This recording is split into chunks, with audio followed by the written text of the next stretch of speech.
Okay, Mary. I know I'm putting on weight with all my bad eating habits. That's right. Chocolate bars, pizzas, and all washed down with litres of soft drink. And with all the sugar in soft drink, I think we can say you're definitely overindulging, don't you think? I know. I intend to definitely stop drinking that from now on. And that's part of the sensible eating plan that we have agreed we need to formulate. One that we can both follow. That's right. Sensible and practical. Allowing us to indulge in some sweet foods on occasions. On rare occasions. And we're going to cut out all the pizzas and hamburgers. Well, not totally. I thought you said pizzas could be eaten once a week. You know how I like pizzas. No, I said once every 2 months. Once a week was ice cream, not pizza. Yeah, that's because you like ice cream. I prefer pizza. Peter, if you want to lose weight, you need to be disciplined in both what you eat and what you do, which brings us to the issue of exercise. That's right. So, jogging twice a week and hiking on Saturdays, right? No, hiking is Sundays, allowing Saturdays for the light walking exercise. I've investigated and discovered there are a lot of walking trails around this suburb, with many beautiful places if you just look around. So what's happening this Saturday? A walk around the city? That's later in the month. This Saturday we'll visit Pine Park. Hill Park is nicer, with great views too. Yes, but we have to travel too far to reach Hill Park, so I ruled that out, and I love the smell of pines. And what about the weekday meals? Salads every night, I suppose. No, it's important to vary the meals so that the food remains interesting and fun. The only common factor is the fruit juice, but otherwise we'll have a variety of healthy fare, from salads to fish to lean meat. I'd rather have meat every night, but you're the boss. If you want to lose weight, you'll have to accept this program, okay? Okay. Now, Mary, you said we could have a little treat in our diet plan 3 times a week, specifically Tuesdays, Thursdays and Sundays. Yes, a very small treat, but something to reward us for all the discipline shown. Such rewards will motivate us to continue the diet. So on Tuesdays, what can I choose? You have a choice between a small serving of chocolate, ice cream or biscuits. Okay, well, I'll go for the biscuits. I love those crunchy little things with my cup of tea. So do you, right? I do indeed, so I'll have them too, saving the ice cream for later. But I know how much you like ice cream, so why don't you save it for the end of the week? That will give you the motivation to keep going, and you can have chocolate midweek. That's a good idea, but I think the most important thing is for you and I to eat different things on those other 2 days. Well, if you think that way, I'll eat the ice cream on Thursdays, not the chocolate, okay? Well, if you're having that, then I can't have ice cream. In order to be different, I'll have the chocolate. So we can compare our different snacks, and maybe even share a little with each other. Exactly. And the variety and fun involved will take our minds off wanting more. Eating for fun. A good idea. And then you can have the chocolate on Sunday, right? But I like biscuits. Actually, I want biscuits again, to have with my cup of tea. But you have the biscuits on Monday, remember? And we can't repeat. Oh, come on. This isn't fixed in concrete. I can have them again instead of chocolate. You might like variety, but I don't. I'm a creature of habit. Well, the whole point of this was to taste different snacks. But if you want the same thing, okay. I, for one, am sticking to the original plan, with ice cream to finish the week and not another dose of chocolate.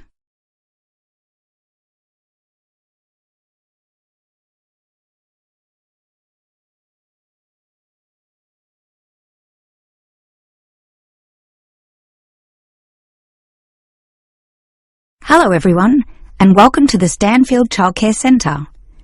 Now I know you're all new mothers, and you like to cling to your children. You've certainly spent a lot of time raising them to the age of 4, and are perhaps reluctant to leave them here at our centre. Well, one of the first things you should understand is that here it is safe. Very safe. Look around and you'll see that every room has padded walls. Other centres have standard painted walls, but here we have invested a lot to ensure your children will not hurt themselves when running around and possibly tripping over. This padding extends around all corners. That is, the areas most likely to bruise and cut your active little child. So, you can rest assured that any accidents of a physical nature are not likely to happen here. Now, you don't want to dump your child at this centre and let them waste their time. You want them to learn, and that's one of the greatest assets of our establishment. Our staff are not only trained childcare workers, but all of them have a special skill which they can impart to your child. Whether it be teaching the ABC, some basic mathematics, artistic skills, or physical education.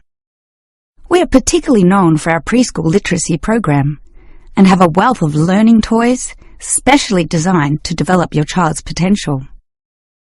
Of course, one concern many mothers have is that, in environments such as these, colds and flus and other viral nasties can be easily spread around. It's a very legitimate concern, and one which we take seriously, and we pride ourselves on our precautions. For a start, unlike most centres which clean with standard detergents, we disinfect every service at the end of every day, using a special disinfectant wash.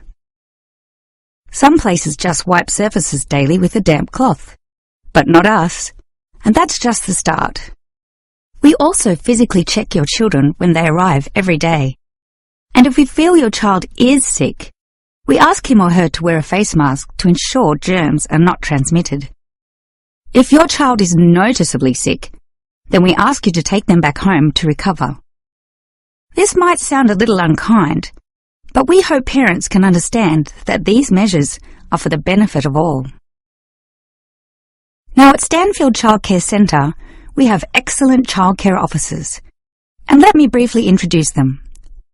We have Susan, Andrea, Bella, Kathy, Lisa, and Liz.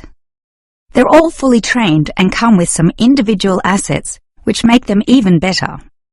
Bella, for instance, knows children very well, having worked here for 5 years, and Kathy has her own family, 2 little girls, so she can talk to you with first-hand knowledge of what it's really like to raise children. But getting back to Bella, she often relaxes here after work, spending long hours chatting to parents, as does Kathy, in fact. But in terms of hours, nothing can compare to Andrea, who will sometimes spend the night here, staying in our overnight room. Why? Because this centre is very friendly and simply a great place to be. Bella, for example, used to be quite shy herself, but now is marvellous with the little kiddies, as outgoing as any of them. We let Kathy, though, deal with the particularly quiet and introverted children, since having her own family, she knows what can really bring them out. Of course, what better way to do this than with yummy homemade cakes, and Kathy often gets these from Bella, who can make some of the best in town. Yes, everyone here brings something special, which is why we're one of the best childcare centres in the business.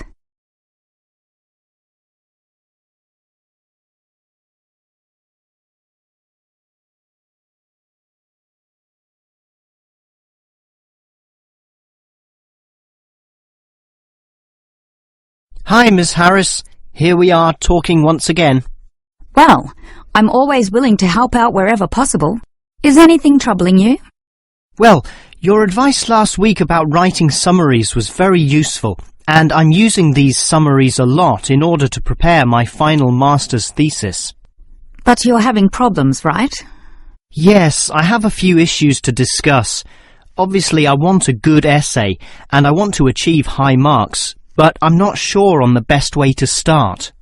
That's an easy question. Start with a topic, but not one that I necessarily suggest, but one that you want to explore. You will always write better when doing so on a topic you are interested in, not one imposed upon you by others. Well, I'm interested in management theory. Then pursue that. However, that alone is far too broad. Break it into various current areas of discussion and relevance. Then look more carefully at one of them. Say, management and cultural differences, or management and motivation, or other aspects, such as the role of salary, group cohesion, or leadership. I would say I'm interested in group cohesion, that is, how people interact in the workplace. Well, that's a start, but you can't then just write planlessly without defining exactly what you intend to do within the area you've chosen. You'll have to think of a thesis, and this statement could be of several types. Such as what? Oh, you could argue a point, something that you believe in, or discuss an issue, looking at its various perspectives, or critique the opinions of others, pointing out the pitfalls and flaws. The thesis statement will make that very clear because it will say, in simple terms, what you intend to achieve in your essay. I see. And then I can just begin writing, right? Wrong. Huh? If your essay is going to be clear, it needs to be logical and organised, and this means you'll need an outline. This could be written as a flowchart or spider graph, that is, a series of connected lines. But whatever shape the outline takes, there must be a sense of progress in, more or less, a straight line towards a goal. And then my essay will be good? With such progression, definitely, as long as you do achieve everything that you set out to do, as specified in the beginning, okay? Well, Ms. Harris, your advice about essay writing all sounds very useful, solid and step-by-step, so I'll certainly follow that. But can you tell me in more general terms, what constitutes the best essay? Oh, there are many aspects to consider, but one of the most important is certainly original thinking. The best essays are written by people who think for themselves, and not just copy or imitate established views. I think I can do that. But remember, you can't just give a list of unsupported assertions. There needs to be support as well. A chain of logic linking each step in your argument. Right. Yet that alone is not enough. Your argument may be logically sound, but is it practically so? For that, you need examples from real life to illustrate your points or subpoints. I've got lots of examples from my course readings. I suppose I could use them. But remember, whenever you use an example or facts or figures that are not commonly known, you must give a reference. That's an academic necessity, without which your writing will automatically fail. So it's necessary to give these, right? Absolutely. And with that, your essay will be fine. But always ensure that you format it clearly. What do you mean? I mean the practical considerations, as written in the university style guide, such as leaving appropriate margins, using double spacing, Arial font, and so on. You see, your writing must look good as well as be good. I can certainly do that. And finally, related to the previous point, you need to respect the number of words required. Your individual lecturers will give you a word count figure, so follow what they say, making your essay neither too long nor too short. Perhaps 10% either way should be acceptable. 15% was common when I was younger, but it's a lot stricter now, and 20% would be pushing the boundaries just a little too far. I guess I can do all that. Thanks for your advice.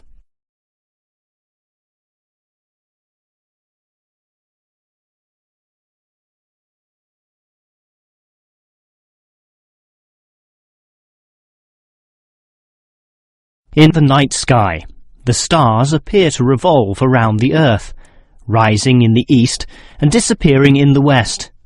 The Earth itself seems solid, fixed and stable, and such common sense perception suggests that the Earth is the centre of the universe.